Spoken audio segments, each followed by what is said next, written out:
Pessoal, nosso primeiro entrevistado já está aqui para conversar com a gente. Vou saudar mais uma vez aqui o nosso camarada, historiador e educador popular, João Carvalho. João Carvalho, bom dia. Eu estou sem o seu áudio, está fechado o microfone.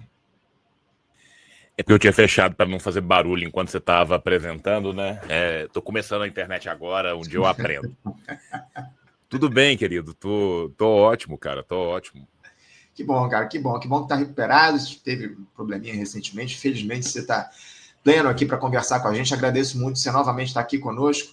Ô, João, eu também sou iniciante nesse negócio de internet, viu? Vira e mexe, eu deixo aqui o meu microfone fechado no meio da entrevista, o que é muito pior, não é nem no início, é no meio da entrevista, mas enfim. Mais uma vez agradecendo, João, para a gente falar um pouco sobre o quadro da política nacional, também um pouco do cenário internacional, falando a respeito desse plano apresentado ontem por Donald Trump lá na Casa Branca, plano de paz aí, para o morticínio em casa. Cara, é uma aberração, né? Assim, é inacreditável a pachorra. Tudo que eu fico pensando, cara, é no meme perceba Evair a petulância do cavalo, sabe? Assim, me impressiona como que a cara do sujeito não entra em combustão espontânea. É isso. A gente vai aprofundar, João, daqui a pouquinho, a gente vai falar um pouco a respeito disso. Vou deixar mais para o final, porque eu sempre costumo começar aqui falando sobre o quadro, a dinâmica da política nacional, e eu quero, obviamente, novamente, analisar o governo Lula, né, que avança aí para quase 2 anos, 10 meses e 9 meses de mandato, se aproximando do fim desse terceiro ano de mandato, e um fato novo, digamos assim, ao longo desses últimos dias, que foi essa mobilização enorme que a gente teve no domingo da última semana, com a esquerda ocupando as ruas contra as PECs da anistia e da blindagem. A gente já repercutiu a exaustão isso aqui no nosso programa ao longo dos últimos dias, falando sobre esses atos aqui. Eu estive, inclusive, aqui no Rio de Janeiro, nesses atos. Centenas de milhares de pessoas se reuniram em todo o país para bradar contra essas duas propostas, e isso, obviamente, acaba produzindo resultados positivos para o governo Lula. Ele acaba, de uma forma ou de outra, se beneficiando a partir dessa mobilização de rua que bate de frente com a extrema-direita. Eu queria começar a nossa análise, João, nosso papo, a partir daí. Como é que você vê esse momento do governo Lula a partir desse fato novo, do surgimento dessas mobilizações que a gente teve? Na verdade, eu chamei até aqui de volta da esquerda às ruas, algo que a gente não via há bastante tempo. Como é que isso beneficia e se beneficia o governo Lula?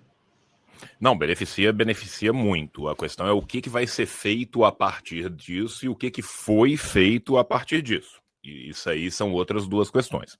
Né, que é extremamente benéfico para o governo, porque a pauta do nacionalismo foi entregue de bandeja pela extrema-direita, uma vez que eles sempre foram falsos patriotas e falsos nacionalistas. Né? Então, essa pauta voltou rapidamente para a mão da esquerda. É só ver os atos do 7 de setembro, quem que estava com a bandeira gigante dos Estados Unidos na rua, quem que estava com a bandeira gigante do Brasil. E agora a segunda pauta, que é uma pauta que a extrema-direita gosta muito de falar, que defende, nunca defendeu na vida, que é a pauta anticorrupção, também foi entregue de volta, né, com uma grande facilidade, porque simplesmente o pessoal perdeu o limite do bom senso. A PEC da bandidagem é uma das coisas mais absurdas que já aconteceram, né, na nossa política atual, onde o pessoal simplesmente chutou o balde, né? Assim, eles abandonaram qualquer e todo limite e falaram, não, vamos criar um bagulho onde a gente pode cometer vários crimes. E acharam que absolutamente nada ia acontecer, e a gente viu que não é assim, né? Tem um limite também do tanto que o povo está disposto a tolerar, né, a bandidagem e os desmandos. Então, a volta das pessoas na rua foi trigada exatamente pelo exagero, pelo ir além dessa direita bizarra, cara. A sensação que eu tenho é que eles viram Praça é Nossa demais quando eram criança e decidiram se tornar o deputado do Saulo Laranjeira, né? Porque só faltou limpar suor com dinheiro. Né? Assim, é uma coisa assustadora. É um descolamento tão grande da realidade, você achar que aquilo iria passar incolumemente, que nada nunca seria feito. E a verdade é que isso revoltou as pessoas no âmago dos seus seres e elas se juntaram para ir para a rua e ocuparam as ruas em todas as cidades. Você teve aí no Rio, eu tive aqui em BH, cara. Saca? Foi uma manifestação igual eu acho que a última vez que eu vi foi algo em 2013, sabe? Foi um nível de presença massiva em rua muito natural e todo mundo muito revoltado. Isso, obviamente, facilita muito o trabalho do governo. E o golpismo também tenta facilitar muito o trabalho do governo. Por quê? É só você ver que os caras continuam como se nada tivesse acontecido, tentando emendar o inimendável, né? Meu avô tinha um ditado muito bonito vindo do interior, chamado bosta, quanto mais mexe, mais fede. E, aparentemente, as pessoas não conseguem aprender isso. Né? Então, você vê que o Moro tentou salvar a PEC da blindagem, aí o Paulinho tentando de todas as formas possíveis e imagináveis voltar de alguma outra forma, traz a dosimetria em vez da blindagem. E aí o triste, cara, é ver o Jacques Wagner dar a declaração que ele deu, por exemplo. Sabe? Porque também é um show de não aprendizado. Porque aí, quando o cara tá com a faca e o queijo na mão, que você sabe que os caras estão, né, numa posição de poder muito baixa, você ainda vai e cede gratuitamente do nada, a troco de nada. Então, também a gente tem que entender que tem limites. Sim, sem dúvida. Tem limite. Quando você vê a diferença do que é a postura do Lula na ONU, por exemplo, que é uma postura extremamente altiva, uma postura muito boa, né? Toda vez que o Lula vai na ONU, eu fico morrendo de vontade que o Mr. Lula comes to Brazil. Eu quero me mudar para o país que ele fala na ONU, viu, João? É isso, sabe? Assim, eu adoraria que o nosso presidente da ONU fosse o mesmo presidente nosso no Brasil, porque tirando algumas coisas, né, que aparecem ali, o resto é todo maravilhoso. Né? Tirando a ideia de data center sustentável, né, o resto do discurso ele é perfeito, ele é maravilhoso. Só que quando chega na prática da política brasileira, você vê o limite da conciliação. Então, assim, uma coisa é o que acontece, uma coisa é o que eu espero que aconteça, a terceira coisa é o que pode acontecer de verdade. Né? A gente teve a direita entregando de bandeja várias pautas que eram pautas caras a eles, ao menos da boca para fora, porque só da boca para fora também.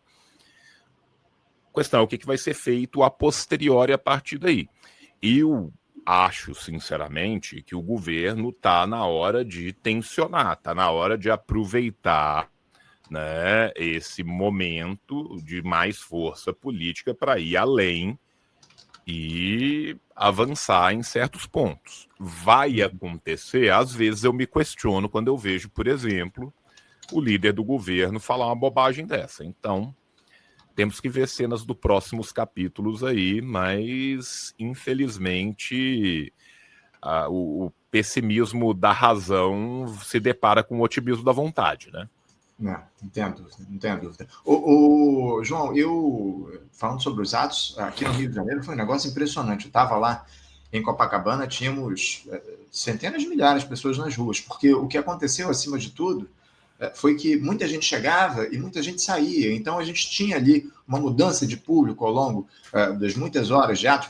O ato teve, além de, obviamente, falas ali de políticos no palanque, tivemos shows aqui no Rio de Janeiro. Os principais artistas da música popular brasileira, muitos deles estiveram no palco em Copacabana e isso houve uma renovação muito intensa de público durante esse ato. Eu acho que mais de 100 mil pessoas passaram ali por Copacabana com facilidade no domingo da semana passada. Enfim, um ato muito significativo, simbólico em várias cidades do país. Agora, a grande questão é o que o governo vai fazer diante disso. Porque eu, sinceramente, João, ainda que o Lula tenha passado um período aí, da semana passada lá, nos Estados Unidos para a Assembleia Geral da ONU, eu, sinceramente, vi muito pouca ação do presidente da República no sentido de tentar capitalizar esses atos de rua no nosso país. O que é que você acredita que possa ser feito por essa gestão, especialmente pela figura do presidente Lula, para conseguir um pouco mais de estofo político, um pouco mais de espaço diante dessa extrema-direita que está contra a parede, acima de tudo, né, João? Cara, o momento agora era de tentar pressionar e continuar com pressão popular para avançar as pautas que são as pautas mais avançadas desse governo, né? Uma coisa é eu falar assim, o que eu, João, gostaria que fosse avançado. Outra coisa é a gente pensando como análise política neste governo Lula, o que pode ser avançado. O que pode ser avançado de fato? Votação do imposto de renda, votação da PEC 6x1, né? Eu acho que as duas grandes pautas que o governo devia aproveitar esse momento para capitanear, inclusive pensando no fato de que esse aumento de popularidade só vai continuar se ele se reverter em esforços em prol do povo que está indo para a rua, são as pautas que são mais interessantes a toda a população, quais sejam mudança na faixa de imposto de renda, diminuição da jornada de trabalho 6x1, que é praticamente a nossa escravidão moderna. Vai acontecer isso? Acho difícil. Por quê? Porque o golpismo não para, gente. A gente tem que entender que há uma tentativa continuada de se sequestrar essas pautas. Enquanto está tendo esse movimento todo nas ruas, a Fiesp vai lá e inaugura o seu novo conselho maravilhoso, né, que é basicamente necromântico, tentando voltar da morte figuras nefastas do nosso passado. Então a gente tem que pensar que a mobilização por trás dos panos dos caras para tentar segurar e blindar qualquer tipo de mudança, ela continua aí, ela continua se dando, né? A gente sabe muito bem a não confiabilidade do Centrão historicamente. Por mais que agora, né, desculpa que eu vou falar, é o famoso quem tem cu tem medo, né? Todo mundo que votou contra essa bobagem sabe que comprometeu bastante a sua possibilidade de reeleição no ano que vem. Isso vai impedir o cara de tentar segurar, de tentar... Não vai. Não vai. Daqui a 2 semanas, quando isso tiver um pouco mais passado, se não houver uma continuidade, se não houver gente batendo, gente falando, movimentação de rua, os caras vão voltar tudo como era antes no tempo de Abrantes. Então, a gente sabe que isso agora precisa de uma movimentação, né, e de uma pressão governamental para isso. O governo tem uma oportunidade boa, que já é uma certa ruptura por parte do Centrão. A saída, por exemplo, do União Brasil é uma coisa maravilhosa. Uma coisa maravilhosa. Por quê? Porque você evita de chegar num ponto de fascistas contra o fascismo. Você evita de chegar do ponto de uma união tão ampla que seu assassino está dentro da união, né? Então, assim, a partir deste momento, era muito boa a oportunidade de se capitanear alguma mudança mais profunda. Para isso, eu volto a reiterar que eu acho que o governo devia usar de certas ferramentas que ele não vem usando. Como, por exemplo, a sua própria comunicação social em rádio e TV em escala aberta. O Lula acabou de dar um discurso muito forte lá fora, que foi super bem acolhido pelo mundo inteiro. Era a oportunidade maravilhosa dele dar um discurso super forte aqui dentro. Sim. Um discurso que, de fato, ancorasse tudo aquilo que ele falou para fora, para dentro. Vai chamar uma cadeia de rádio, TV, vai se comunicar com o povo, vai aproveitar o ensejo? Acho pouco plausível.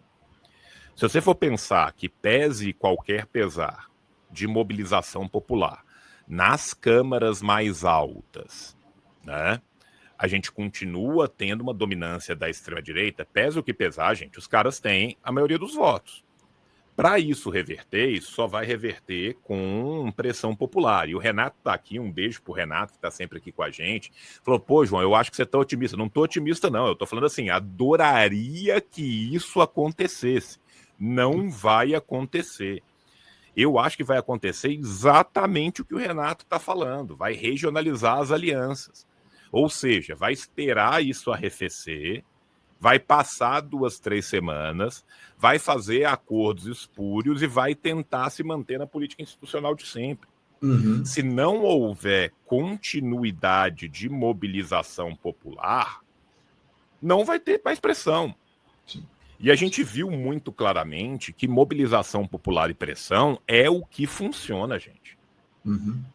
Da mesma forma que a PEC tinha passado tranquila na Câmara, se não tivesse manifestação popular, passaria voando no Senado.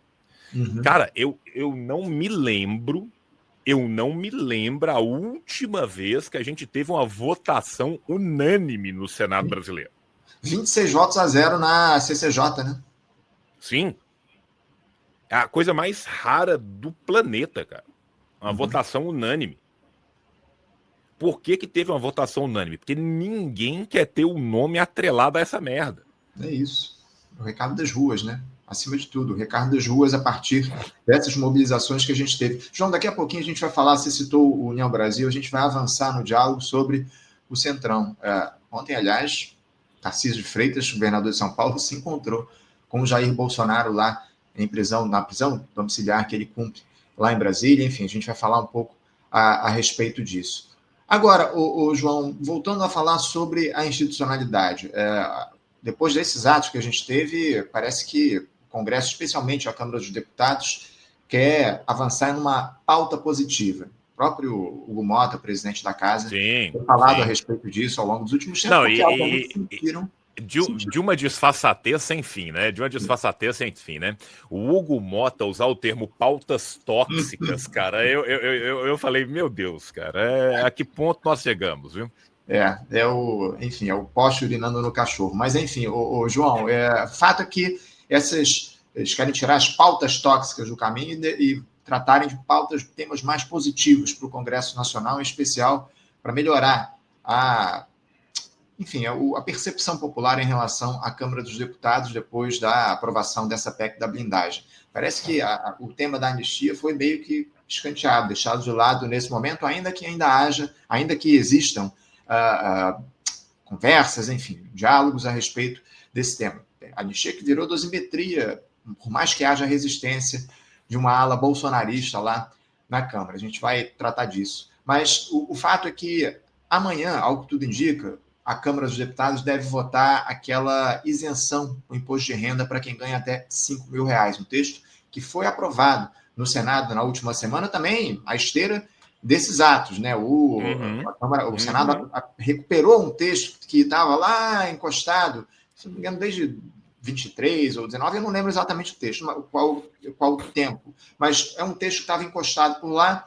O Renan Calheiros pegou esse texto, mexeram ali e aprovaram rapidamente lá no Senado e enviaram para a Câmara, até porque há uma disputa entre o Renan Calheiros e o próprio Arthur Lira, que é o relator dessa proposta de imposto de renda na Câmara, e são adversários políticos lá em Alagoas. Enfim, o fato é que o Senado mandou para a Câmara e agora está no colo do Hugo Mota, que deve, ao que tudo indica, votar essa proposta de isenção do imposto de renda para quem ganha até R$5 mil já amanhã na Câmara dos Deputados.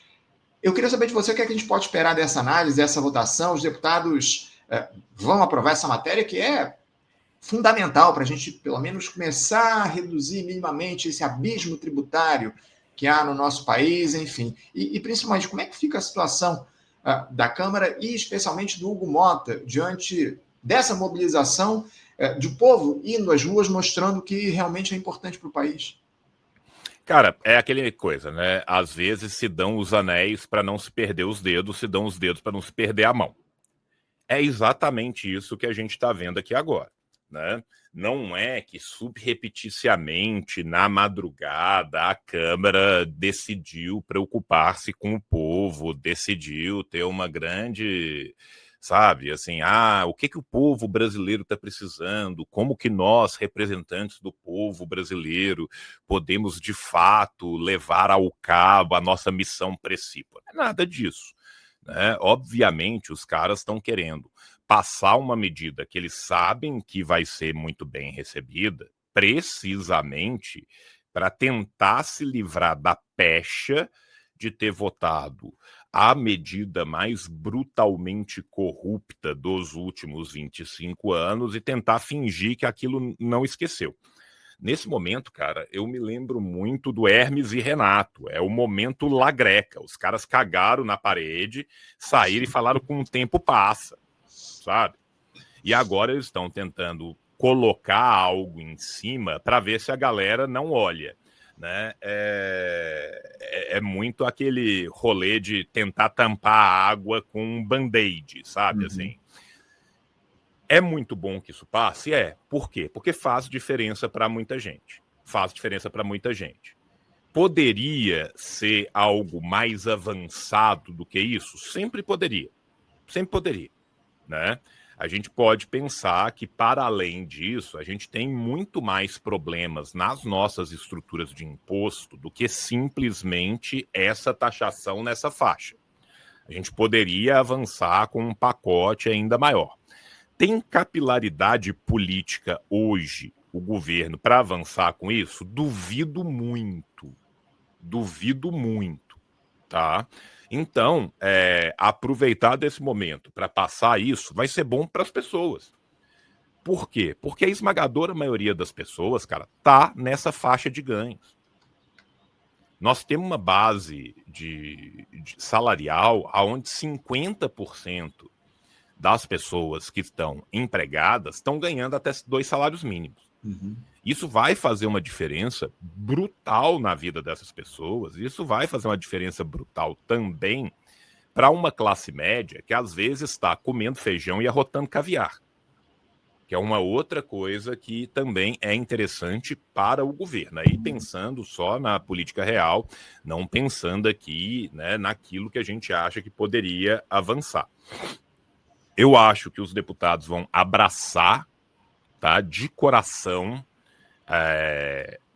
a aprovação da isenção do imposto de renda, porque eles precisam de ter isso para alavancar no ano que vem, quando as pessoas começarem a falar: fulano de tal votou a favor da PEC da bandidagem. Uhum. Aí o cara vai poder chorar, abraçar um bebê e falar: mas eu também votei a favor disso, nós fomos enganados por Deus e pelo mundo e não sei o quê. Então isso vai ser usado como contramedida para balancear a merda que foi feita.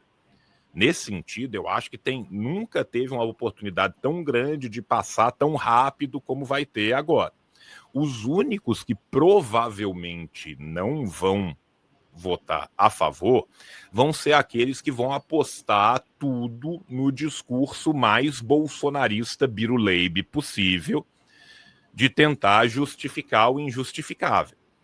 Então, assim, para o governo que tem o interesse de passar essa pauta, é um momento excelente para essa pauta passar, e eu acho, inclusive, que essa pauta vai passar com alguma facilidade. Uhum. Mas também acho que a gente vai ver muita gente, por exemplo, do PL, apostando em dobrar a aposta no discurso bolsonarista radical, indo contra e depois tentando dar uma justificativa injustificável, tá? Porque é o que sobrou para esse pessoal também. Em relação ao encontro do Tarcísio, o Tarcísio, ele é muito bom em escolher as piores pautas possíveis, abraçá-las e morrer junto delas, né? Então, assim, o cálculo político do Tarcísio vem sendo o pior possível nesses últimos tempos para ele se consolidar como o grande vencedor do espólio do bolsonarismo. A sorte dele é que os adversários dele conseguem ser ainda piores, né? Enquanto o Tarcísio está abraçando as piores pautas possíveis, o Zema, por exemplo, está usando o horário de trabalho para fazer cosplay de Deus Vult. Então, assim, as coisas acabam se facilitando para o Tarcísio, sabe? Porque, né? O problema, João, é que o Tarcísio de Freitas, ele ontem, mais uma vez, ele visitou o Jair Bolsonaro lá em Brasília, onde ele cumpre prisão domiciliar na casa dele, e disse na saída lá dessa visita que não é candidato à presidência da República no ano que vem, ele vai concorrer à reeleição em São Paulo. Olha só, minha modesta análise aqui. O que o Tarcísio está fazendo? O Tarcísio está acendendo uma vela para Deus, a outra para o diabo, e nesse ponto o Tarcísio está sendo até politicamente muito sábio. Por quê? O Tarcísio tinha tudo, até 3 semanas atrás, para ser o grande representante. Aí o Tarcísio abraça as piores pautas possíveis da pior forma possível e fica ruim para ele. Eu acho que daqui até o último dia possível do ano que vem, o Tarcísio vai ficar nesse papo de eu não vou sair, eu não vou sair, eu não vou sair, até que, né, o primeiro candidato EAD da história do Brasil, né, que é o menino Eduardo, que agora está querendo se pautar como presidente, como candidato a presidente, que se ganhar vai subir a rampa do Starbucks, em Maryland, né, para governar EAD. Então, o Tarcísio sabendo que, apesar dessa pataquada toda, há uma força muito grande ainda do nome Bolsonaro, do sobrenome Bolsonaro, eu acho que ele está se colocando nessa posição para que ele inevitavelmente se torne o único candidato viável no ano que vem. Então eu vejo nesse movimento do Tarcísio muito mais um movimento político de aproveitar para recaminhar o viés de baixa que ele está, ficando numa posiçãozinha mais tranquila, para depois ser ele mesmo alavancado pela necessidade como candidato do que qualquer outra coisa, sabe? Eu não estou acreditando nesse movimento do Tarcísio, né? Eu vou comentar 2 coisas que saíram aqui no chat, que eu achei interessante. O Pedro Miguel tinha falado, João, a mobilização não veio do governo. Não veio. A gente está falando aqui de mobilização popular o tempo todo. Essa mobilização veio de baixo, veio do povo, e que bom que veio. Inclusive, é melhor que tenha vindo assim. Tá, Pedro? Então, assim, a gente desde o começo falou isso. O que a gente está falando são as possibilidades ou não do uso deste fenômeno que aconteceu pelo governo para encaminhar uma pauta ou outra. E o Renato tá falando assim, o pessoal tá falando, né, assim, talvez os caras aprovem uma isenção maior para forçar o governo a vetar. Eu, sinceramente, não sei, Renato, e não duvido, tá? Não duvido. Mas eu, sinceramente, não sei se nesse momento eles vão esticar tanto a corda assim, por causa do viés de baixa que está acontecendo. Sim. Tá? Eu acho pouco plausível, apesar de não duvidar de nada, considerando política brasileira, não dá para duvidar de nada. E tem uma outra coisa também, que fica muito dispar para o discurso padrão do que tinha vindo. Não que isso importe muito, tá? Porque a maioria das pessoas não acompanha porra nenhuma. Mas ainda assim fica muito dispar, vindo de quem não queria aprovar nem a mira de facada, do nada virar e falar, quer saber de uma coisa? Bom mesmo é 7, bom mesmo é 8, tá? Fica difícil essa justificativa e fica muito claro também, né, essa tentativa de manipulação. Então, eu particularmente acho que tem uma tendência maior de se manter no patamar do 5K, que é o patamar que está indo, do que se aumentar esse patamar. Sim. Eu, particularmente, acho difícil. E em relação ao Tarcísio, eu acho que o Tarcísio está fazendo esse movimento exatamente porque, como ele conseguiu, né, se queimar sozinho, a chance dele voltar agora é essa. Pelo menos é a minha interpretação nesse momento. Eu sinceramente, também acho que ele pode estar fazendo ali um movimento de, nesse momento, se afastar da disputa para, no ano que vem, voltar, acima de tudo, e se colocar como o representante da direita / extrema-direita à presidência no ano que vem. Enfim, vamos aguardar os fatos. Enfim, a política é muito dinâmica, a gente não sabe o que vai acontecer no dia de amanhã. Então, vamos ver o que é que vai se dar para as eleições no ano que vem. Só para explicar... Até porque, cara, uma outra coisa, desculpa te interromper, né? Em relação ao Eduardo, eu vi uma entrevista agora, essa semana... Né? Estou falando do Eduardo Bolsonaro. Em relação ao Eduardo Bolsonaro, a cassação de mandato dele, ou pelo menos a primeira votação em relação a isso, já deve acontecer em novembro, que está muito perto politicamente da gente pensar. Né? Eu esqueci agora o nome do parlamentar que ficou responsável pela votação, mas eu vi uma entrevista dele na Itatiaia, e ele falou que não existe necessidade de se usar o prazo regulamentar inteiro para isso, e que ele queria encaminhar essa votação ainda no começo de novembro. Marcelo Freitas, o nome do deputado.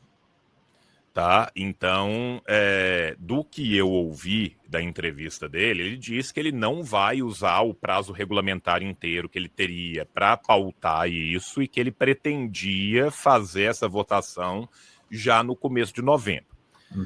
Imaginando que uma votação dessa no começo de novembro vai inexoravelmente levar à cassação do Eduardo Bolsonaro, né? Atrapalha bastante o plano do Tarcísio num primeiro momento, porque vai faltar nome com capilaridade.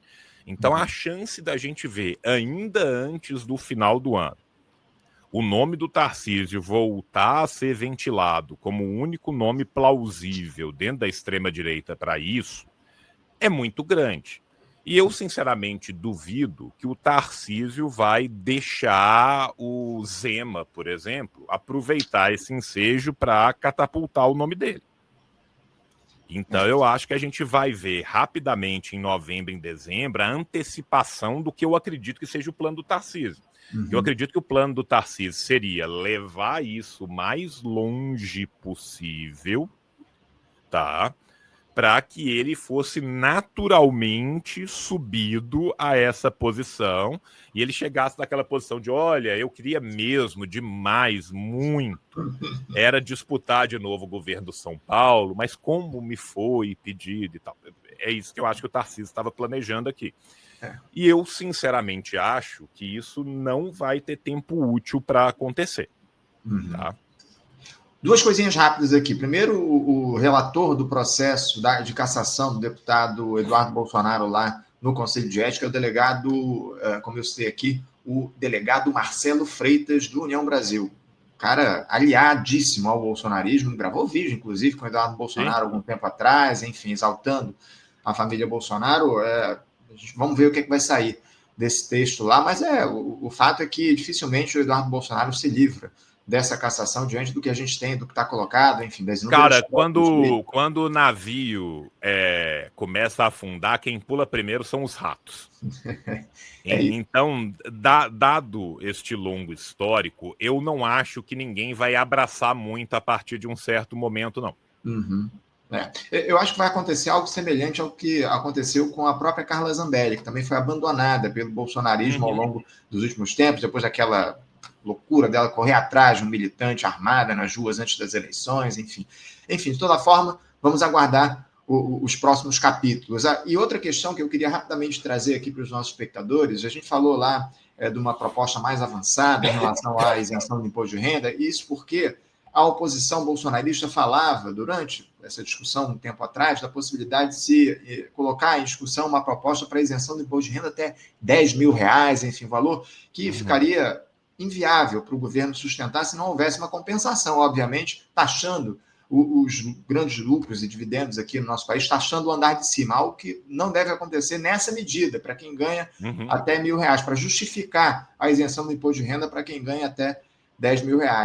Aliás, a oposição nem queria que houvesse a taxação do andar de cima. A grande verdade é é essa, né? Ampliação do imposto de renda para quem ganha grandes fortunas aqui no nosso país. Vamos aguardar também o que é que vai se dar, mas ao tudo indica essa proposta.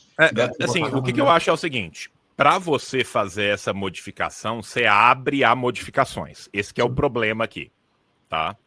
Se tivesse como a oposição simplesmente fazer uma modificação sem abrir a possibilidade de outras modificações, aí a gente teria um outro cenário. O problema é que a partir do momento que alguém entrar com um pedido de modificação, o próprio regimento interno prevê a possibilidade de pedidos, no plural, de modificação.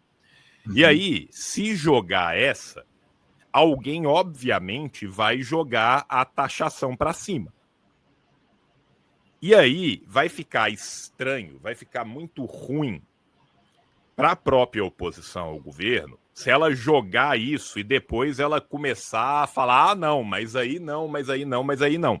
Como ela já está num momento de fraqueza política, né, neste ínterim destas semanas agora, eu acho menos plausível ser feito, porque senão abre a caixa de Pandora inteira, entende? É nesse sentido que eu acho que é menos plausível. Entendo.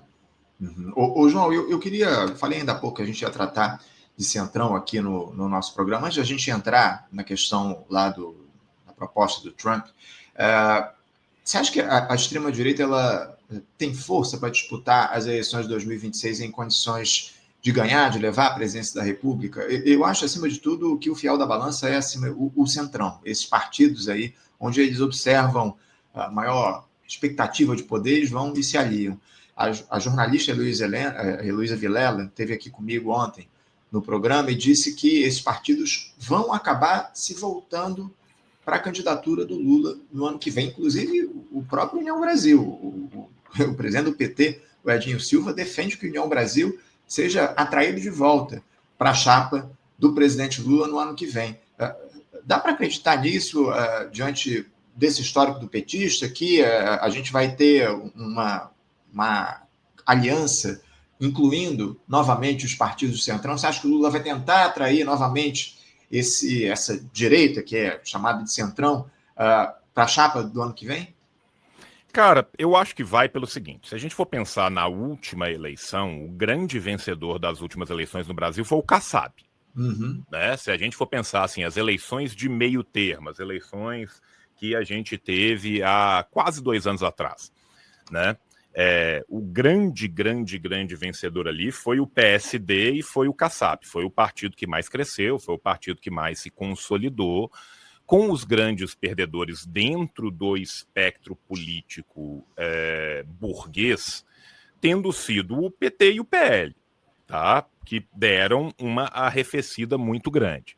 Nesse sentido, o Kassab, historicamente, está muito mais próximo do PT do que ele está do PL, para deixar as coisas mais claras. Eu não estou falando que o Kassab é um homem de centro-esquerda, não estou falando disso.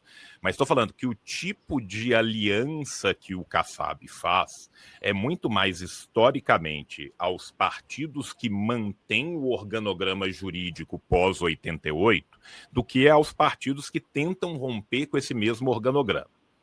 Nesse sentido, eu acho que a gente pode dar, quase como com favas contadas, que vai haver uma aproximação muito grande eleitoral do PT com o PSD do Kassab. E esse PSD do Kassab, por ter muita força dentro daquilo que a gente chama o centrão, vai acabar gravitando boa parte do centrão para dentro da aliança maior.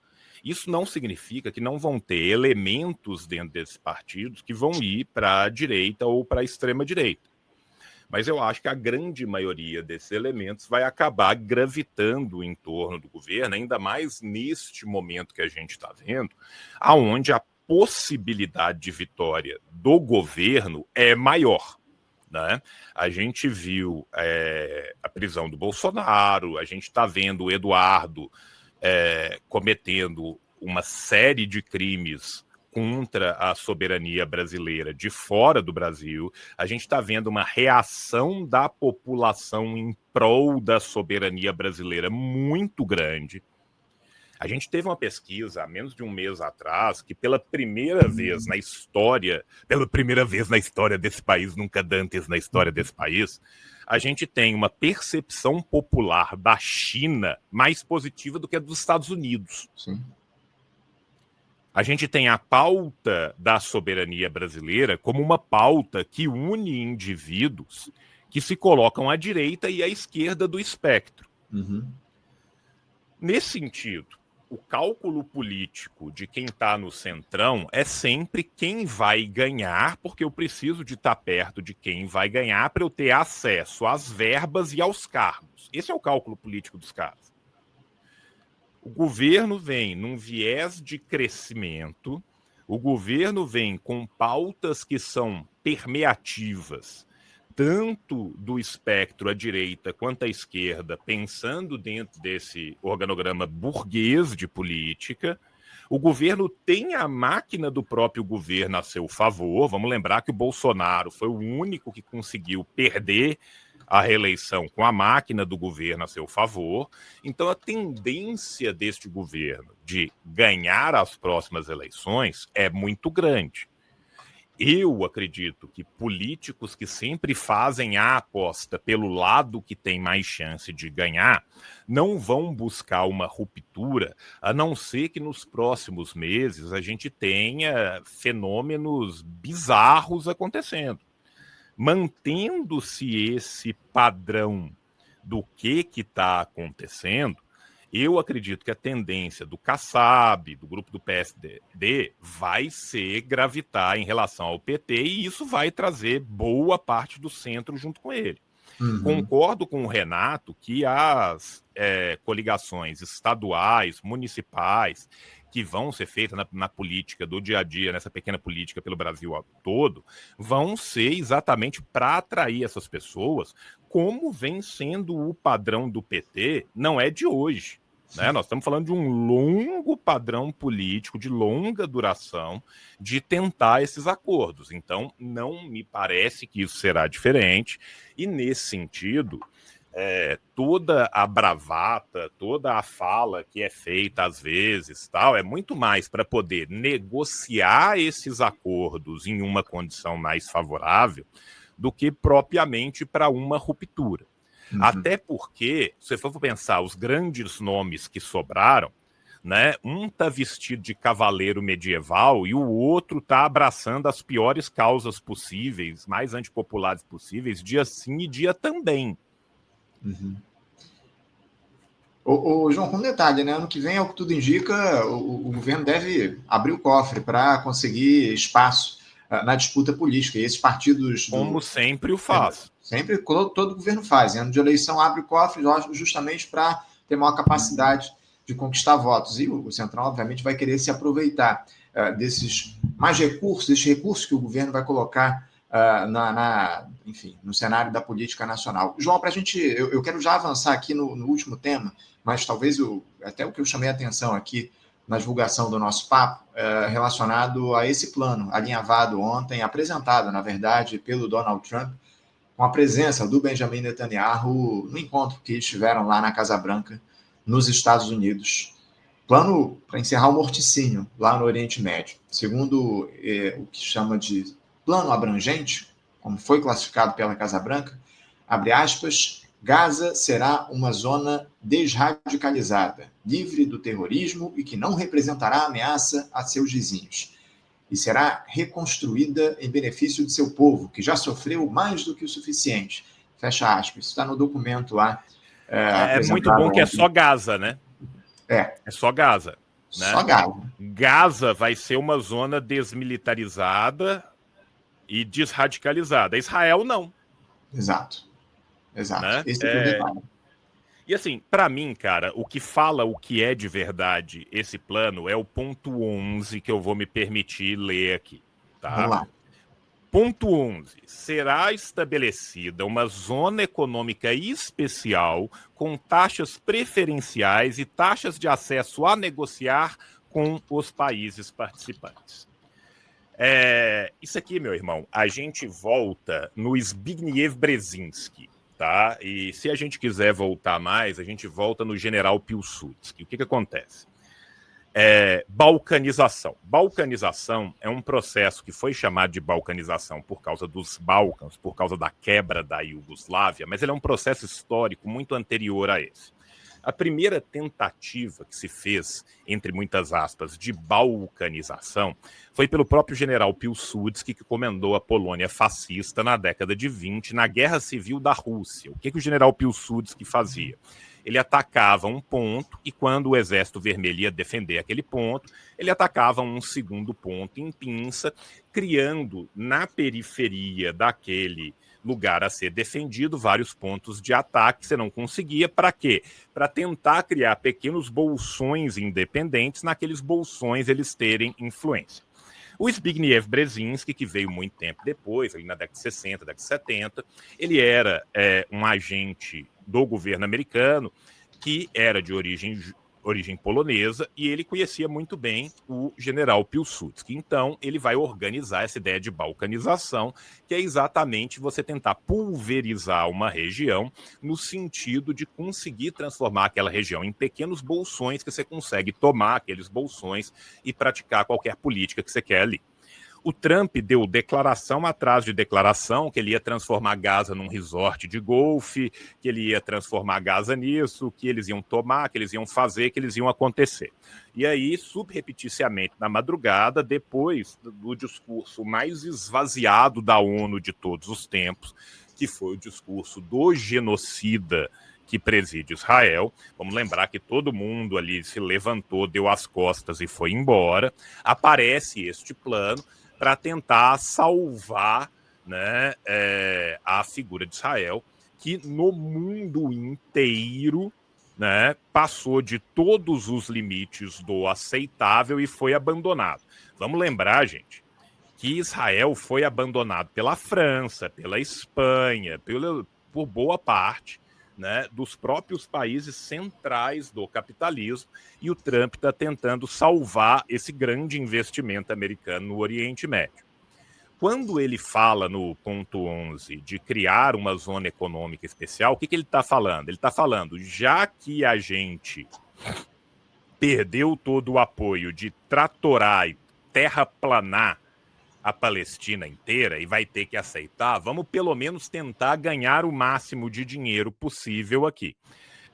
Venhamos e convenhamos, depois de 70 anos de Nakba, depois de mais de 100 anos de invasão territorial, qual que é a possibilidade de todo mundo da Palestina virar e falar assim, não, é claro, nós vamos depor aqui todas as nossas armas, porque não é como se vocês nos matassem dia sim e dia também.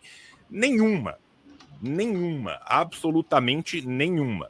Qual que é a ideia? A ideia é, solta esse plano sem pé nem cabeça, que obviamente o pessoal vai falar não, e aí ele vai falar assim, nós tentamos um plano de paz, mas o Hamas não quer a paz. O Trump, essa pomba branca da paz e do respeito internacional, oferecia a paz e eles não querem porque são terroristas, então nós vamos ter que passar o trator em tudo.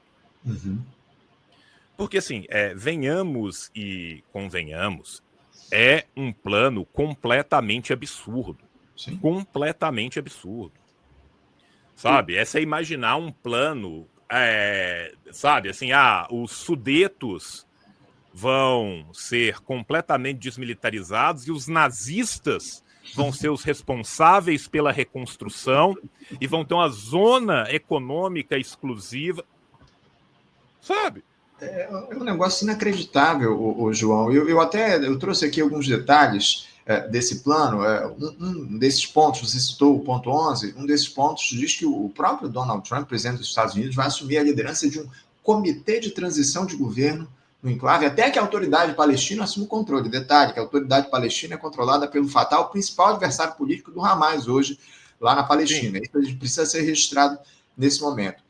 Chamado Plano Abrangente para acabar com o conflito de Gaza, prevê também a libertação de todos os 48 reféns israelenses em até 72 horas, vivos ou mortos, a exclusão do Hamas do governo da faixa de Gaza, a proibição de deslocamentos forçados da população local e a garantia de que Israel não atacará o Catar novamente. Também prevê que membros do Hamas que se comprometerem à coexistência pacífica com Israel receberão anistia, e aqueles que desejarem sair terão garantida passagem segura para fora de Gaza. Segundo o documento ainda, os palestinos seriam incentivados a permanecer em Gaza e teriam a oportunidade de construir uma Gaza melhor, conforme declarou o próprio Donald Trump. É aquela coisa, né? O novo mandato britânico vai ser devolvido, sim, vai ser devolvido daqui a pouco, né?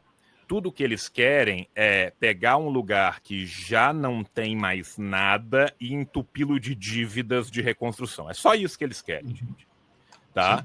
Tudo que eles querem é uma zona de exclusivo comercial aonde eles nunca mais vão pagar imposto para nada e vão poder usar o resto da população que sobrou como mão de obra semi-escrava, e no mais é entupir esse lugar de dívidas impagáveis para sempre e transformar ele num novo satélite dos Estados Unidos, tirando lá de dentro todo e qualquer tipo de resistência. Nada nunca aconteceu, os últimos 100 anos foram um sonho e agora está tudo bem. Cara, assim, a verdade é que a solução de 2 estados nunca teve tão próxima de acontecer mesmo na patada. Então, mais uma vez, a gente tem, assim como a gente tem no Brasil a ideia, né, de se entregar os anéis para não perder o dedo, esse plano é isso. Uhum. Esse plano é o famoso vai que cola, e se não colar, a gente tem uma desculpa para tratorar de novo. Porque Sim. A gente tentou e não colou. O curioso, João, eu até citei isso aqui na minha abertura. Eles querem, o Trump quer se colocar como líder dessa transição de governo, ou seja, o próprio agressor comandando uma transição de governo lá em Gaza. É um negócio inacreditável, né? Cara, é um negócio inacreditável, e só não é mais inacreditável porque o Trump vem falando dia sim e dia também o tanto que ele quer um prêmio Nobel da Paz. Ele tem muita inveja do Barack Obama, Sim. Né?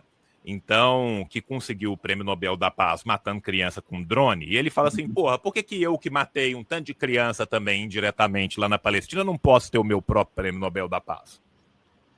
Por que ele quer se colocar ali como o líder da transição? Isso aí é o orgulho do Trump, que quer porque quer um prêmio Nobel da Paz. Enquanto o Trump, né, não conseguir o prêmio Nobel da Paz, ele não vai parar de tentar. O não ele já tem, ele está em busca da humilhação. Tá? E a verdade, cara, é que esse plano é uma das coisas mais absurdas de todos os tempos. É igual eu te falei, cara, é a mesma coisa se a Polônia fosse ser comandada por Hitler em uma possível reconstrução. Sim. Sim. Sabe? É um negócio insano. Não, e o plano ainda coloca coisas do tipo, depois cada cadáver que você devolver, a gente devolve 15. A diferença é que, de um lado, você tem 70 mil mortos mesmo. Sabe? Ele coloca as coisas como se houvesse uma equivalência, sabe? Uhum. Assim, o que ele tá falando é quase como assim, não, teve uma confusão no boteco e morreu um de cada lado. Agora vamos todo mundo ser amiguinho e fazer uma... Não é isso que aconteceu. Nós estamos diante de um genocídio. Genocídio. Né? E assim, de um lado, você tem o Trump falando essa bravata, do outro lado, você tem o não-Estado de Israel ordenando execução em parlamento no mesmo dia. Sim. O único Estado do planeta que consegue atacar 6 países num dia só e nada acontecer com ele. É o que a gente tem, infelizmente, lá no Oriente Médio a partir disso. Para a gente fechar aqui, João, eu queria que você falasse um pouco a respeito da provável reação dos atores internacionais a esse plano, inclusive o próprio Brasil. Como é que o governo brasileiro deve reagir a essa proposta feita pelo Donald Trump? A gente viu lá na Assembleia Geral da ONU o Lula fazendo críticas contundentes em relação ao genocídio. Disse com todas as letras que há um genocídio do povo palestino. Sim. Nesse momento. Como é que o governo Lula deve reagir a esse plano proposto pelo Trump ontem ao lado do Netanyahu na Casa Branca? Olha, sendo muito sincero, uma coisa é como ele deve e outra coisa é como ele vai, né? Eu gostaria muito que para além de falar que é um genocídio, ele, por exemplo, rompesse relações com o Estado de Israel. Que ele, por exemplo, fizesse o mínimo que o Petro já vem fazendo há muito tempo. Não faz, né? Quem a gente sabe que é o líder da América do Sul que mais abertamente defende o povo palestino é o Gustavo Petro. Esse, sim, é uma pessoa que vem defendendo abertamente o governo palestino. O Brasil custou a entrar junto da África do Sul no processo e só entrou depois que o processo estava ganho. O Brasil não rompeu relações. O Brasil sequer chamou o embaixador de Israel para explicações no Itamaraty. Não teve esse momento. Não teve isso, gente. Não teve isso, tá? Então, assim, eu não acho que vai ter nenhuma reação maior do que simplesmente se falar, olha, esse plano é um plano que está sendo feito pelo agressor, sem a participação da autoridade que representa a Palestina, e acreditamos que o plano de paz deve ser discutido multilateralmente com a representação da autoridade palestina. É isso que eu espero de fato vir do Brasil, tá? Eu acho que o Brasil vai falar de forma muito educada e cortês que um plano real só pode existir a partir da participação de todos os envolvidos e do multilateralismo. É isso que eu acho que vai acontecer na prática. O que deveria acontecer? Deveria acontecer a denúncia do absurdo estapafúrdio que é esse plano. Acho que vai acontecer? Não. Acho que vai acontecer uma declaração muito comedida, falando que o plano não é factível, pois ele não se pautou numa discussão que envolva todos os envolvidos na definição do que ele deveria ser e o multilateralismo. É isso que eu acho que vai acontecer.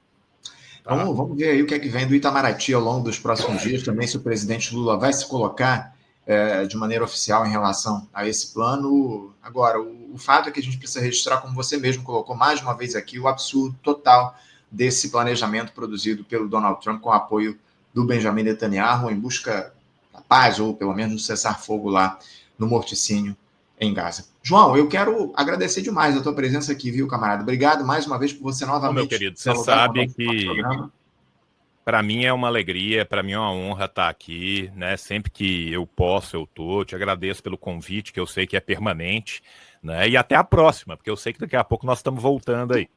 É isso, assunto não vai faltar. Obrigado, viu, camarada? Um grande abraço para você. Obrigado eu, querido. Até a próxima. Obrigado a todo o público que nos viu aqui. É isso, valeu. Tchau, tchau. Tchau, tchau. Conversamos aqui com o João Carvalho. João Carvalho, historiador, também comunicador popular, enfim.